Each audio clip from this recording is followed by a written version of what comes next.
everyone, this is Anjali on your Maths Country Examine channel। हम आज एक नया चैप्टर लेकर के आए हैं, दैट इज मैथ्स का चैप्टर है class 10 NCERT chapter 1 real numbers. आज हम नई शुरुआत करेंगे, हम नए चैप्टर के साथ, नए कॉन्सेप्ट के साथ। आइए देखिए, हमारा पहला चैप्टर है रियल नंबर्स।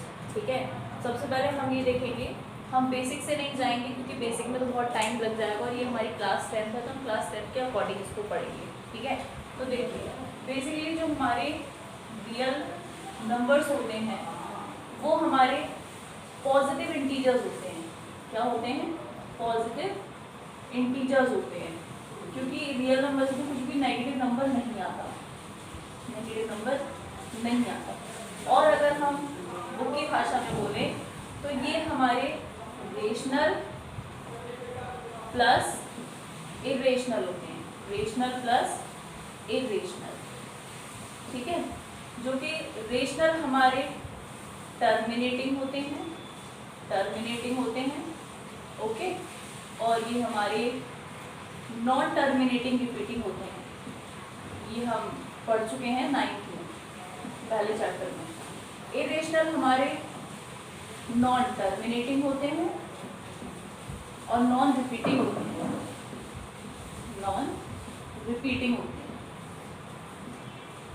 ठीक है, ये इसके एग्जाम्पल्स अगर हम लें तो √2, √3, √5, और इसके अगर एग्जाम्पल्स हम लें तो 1.1, ये हमारे जनरली P/Q की फॉर्म में होते हैं, जो कि नॉट इक्वल टू 0 होते हैं।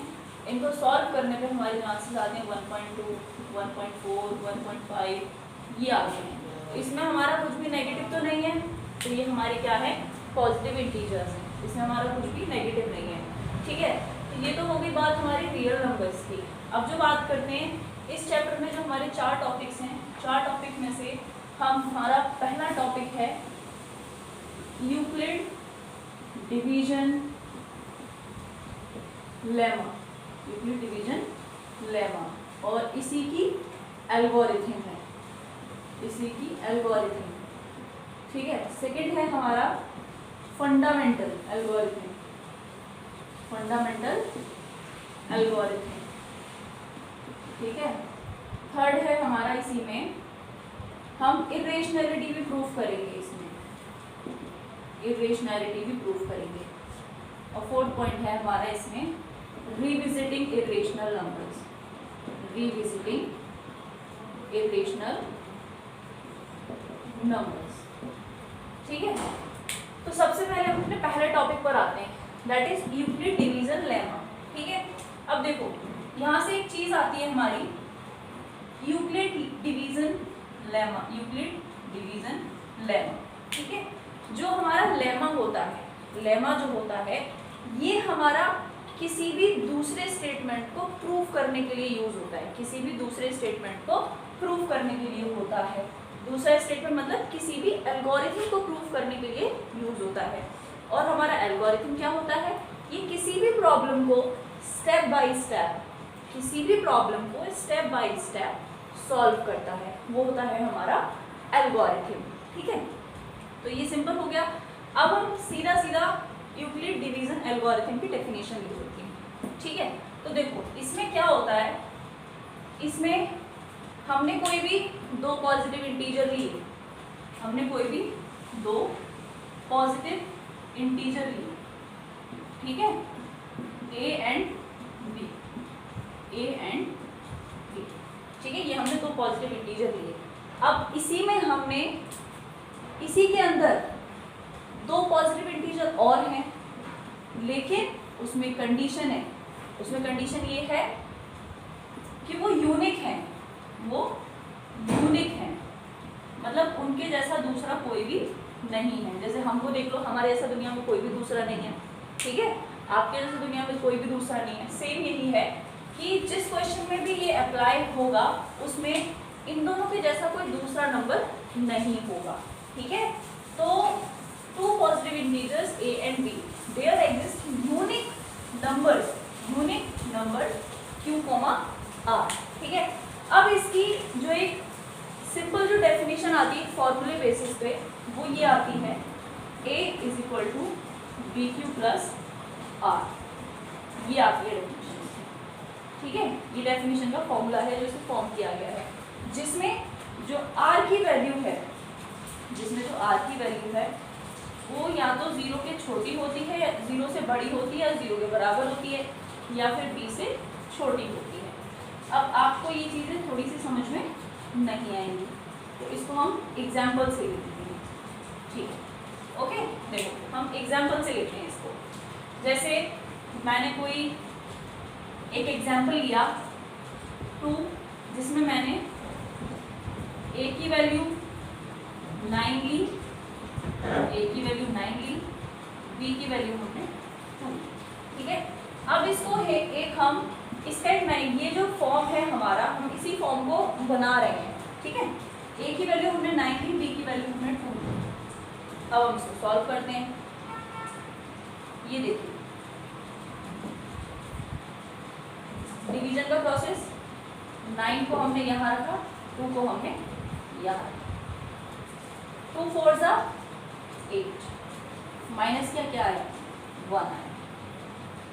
ये हमारा क्या होता है, डिविडेंड, सॉरी डिवाइजर कहते हैं इसको कहते हैं डिविडेंड। ठीक है, ये हमारा क्वेश्चन होता है हमारा, और ये होता है हमारा रिमाइंडर, ये होता है हमारा रिमाइंडर। हम इसको एक फॉर्म में लिख सकते हैं, वो हमारी जनरल मैथ्स की फॉर्म शुरुआत से पढ़ते आ रहे हैं, वो ये होती है हमारी dividend is equal to divisor into question plus remainder. ठीक है, तो अगर हम इसको इस फॉर्म में ले लें, जैसे डिविडेंड हमारा क्या था 9, क्या है value a is equal to, divisor हमारा क्या है 2, क्या है 2, और 2 यहाँ किसकी वैल्यू है, b की वैल्यू है, b मल्टीप्लाई, डिवाइजर का मल्टीप्लाई किससे हो रहा है, क्वेश्चन से हो रहा है। क्वेश्चन हमारा क्या आ गया 4 आ गया, किससे रिप्रेजेंट किया है q से प्लस रिमाइंडर, हमने क्या प्लस किया है इसमें रिमाइंडर कितना है हमारा 1, और r किसको डिनोट कर रहा है रिमाइंडर को, तो ये हो गया हमारा r। ठीक है, ये हमारी कंडीशन आ गई। अब इसमें आप इसको एक जनरल फॉर्म में अगर सॉल्व करेंगे तो ये a is equal to b q plus r. अब ये वाली कंडीशन वेरी कराते हैं। देखो r की जो वैल्यू है, r की वैल्यू क्या है यहाँ 1 है, r की वैल्यू 1 है। ठीक है, तो क्या ये 0 से बड़ी है, बिल्कुल बड़ी है, 0 से बड़ी है। और क्या ये b से छोटी है, b क्या है हमारा 2, डिवाइजर, तो डिवाइजर से छोटी है, बिल्कुल छोटी है। तो जो भी r की वैल्यू आएगी वो हमेशा इस b से छोटी होगी या फिर इस 0 के बराबर होगी, और यहाँ जो नंबर होगा और 0 जो होगा उन दोनों के बीच का कोई भी नंबर हो सकता है। जैसे अगर यहाँ पे b की वैल्यू 4 होती है तो r की वैल्यू आपकी 0 हो सकती है, 1 हो सकती है, 2 हो सकती है, 3 हो सकती है, 4 नहीं हो सकती, क्योंकि 4 इक्वल का साइन नहीं है, इक्वल का साइन यहाँ पर है। ठीक है, ये हो सकती है। तो ये तो थी हमारी यूक्लिड डिवीजन एल्गोरिथम का एक हमारा जनरल फॉर्मूला। अब जो हमारे सारे क्वेश्चंस आएंगे वो हमारे इसी पे बेसिस होंगे। उनको करने का तरीका तो पहले हम इससे करते थे, लेकिन अब थोड़ा सा हम उसकी फॉर्म चेंज कर देंगे। तो मैं इसको थोड़ा रफ कर दूँ। एक और चीज़ इसमें इम्पॉर्टेंट है कि ये जो हम यूज़ करते हैं यूक्लिड डिवीजन एल्गोरिथम जो हम यूज़ करते हैं, ये हम HCF फाइंड करने के लिए भी यूज़ करते हैं। HCF का मतलब हाईएस्ट कॉमन फैक्टर, जिसे आप इस तरीके से फाइंड करते हैं। ठीक है, हाईएस्ट कॉमन फैक्टर। हमें ये फाइंड करने का एक अच्छा तरीका इसमें मिला है। देखिए हमारे पास ये एग्जाम्पल है, जैसे हम ले लेते हैं 148, 124 HCF फाइंड करना है। ठीक है, या फिर मैं आपको पूरा थ्योरी लिख के दिखा देती हूँ। क्वेश्चन ले लेते हैं हम, find the HCF of 148 and 124 using Euclid division algorithm या फिर लेमा, कुछ भी हो सकता है।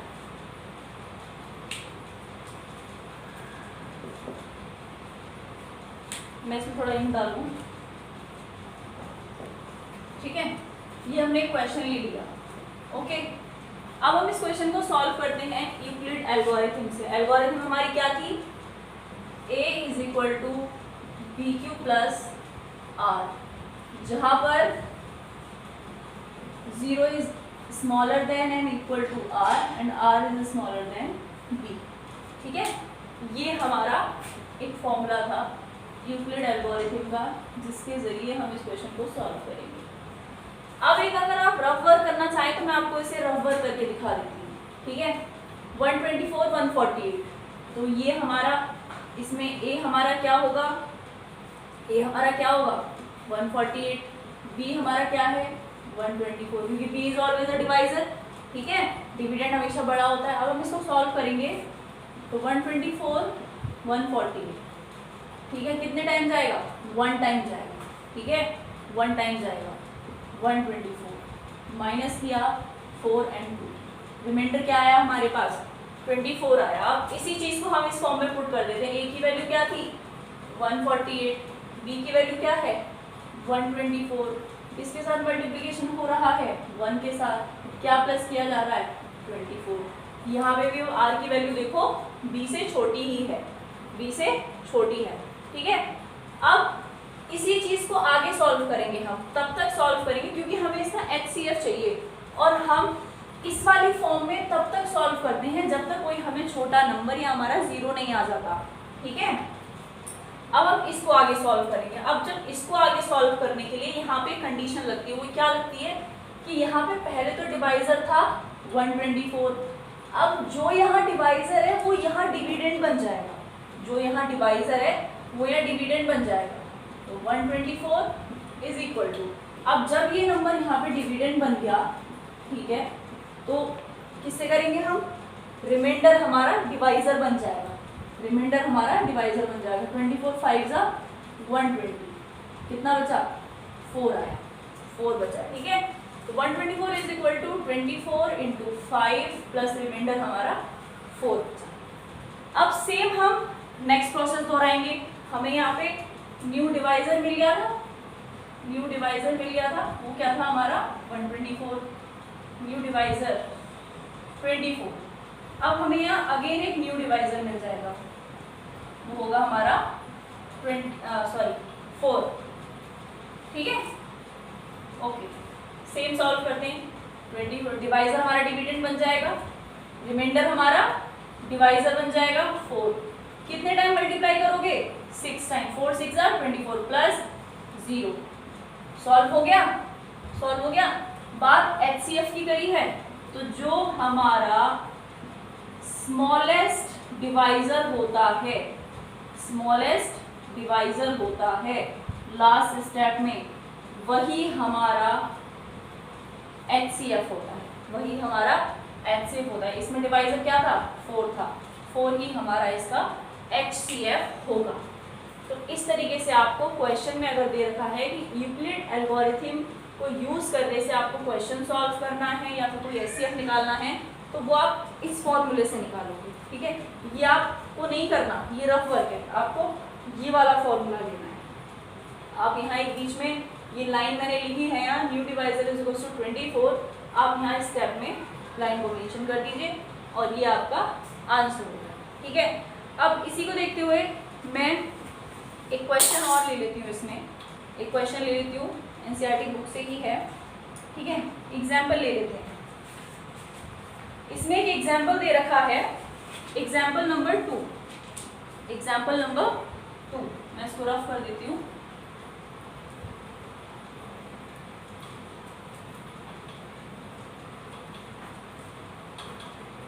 देखो एग्जाम्पल नंबर 2 दे रखा है, ठीक है।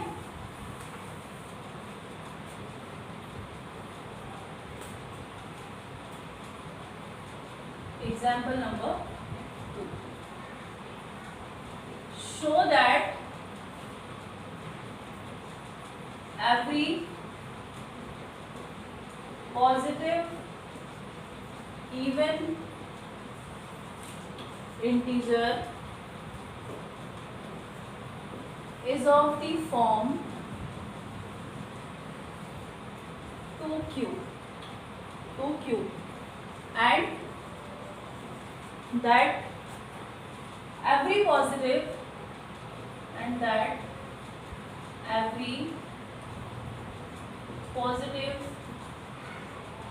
odd integer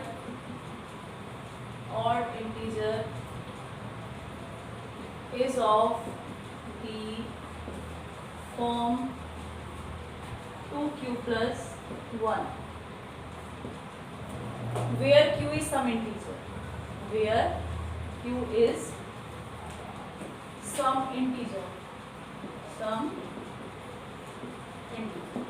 ठीक है। ये था हमारा एग्जाम्पल नंबर 2। हमें इसका सॉल्यूशन करना है। देखो हमें इसमें ये दे रखा है कि show that every positive even integer is in the form of 2q। इसमें दे रखा है कि एक हमें पॉजिटिव इवन इंटीजर दे रखा है जो कि हमें 2q की फॉर्म में दे रखा है, and that every positive odd integer is in the form of 2q plus 1, और जो ऑड इंटीजर है वो हमारा 2q plus 1 की फॉर्म में है, जहां पर q एक इंटीजर है। अब हमें किससे सॉल्व करना है? इसे इसी फॉर्मूले से सॉल्व करना है, b2 plus r से, जहाँ पे r क्या है?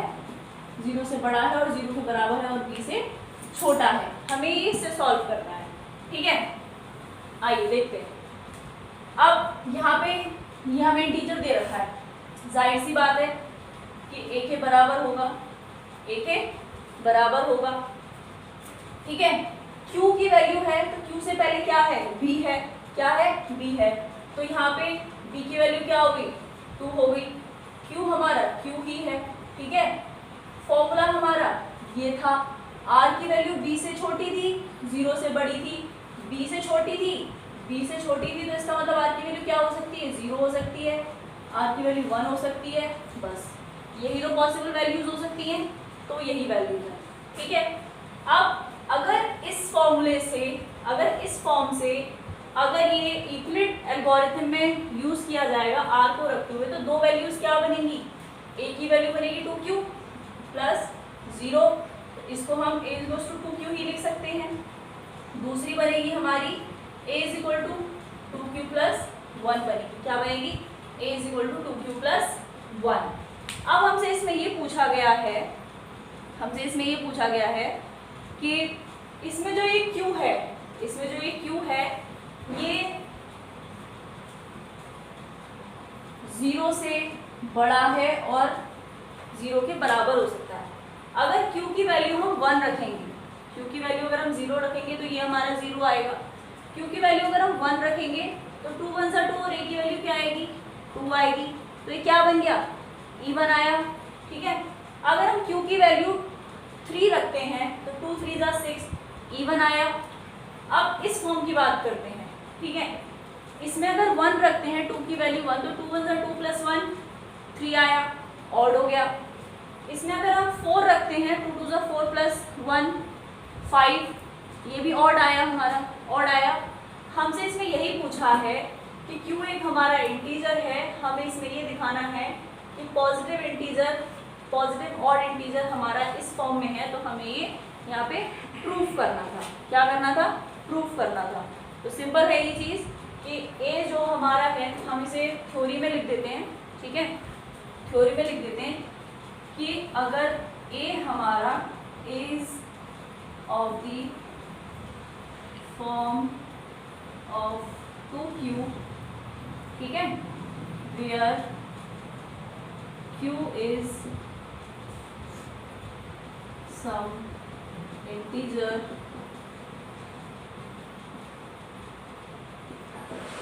where q is some integer। अब यहाँ पे पॉजिटिव इवन इंटीजर क्या है? वो है हमारा 2q, and positive odd integer हमारा क्या है,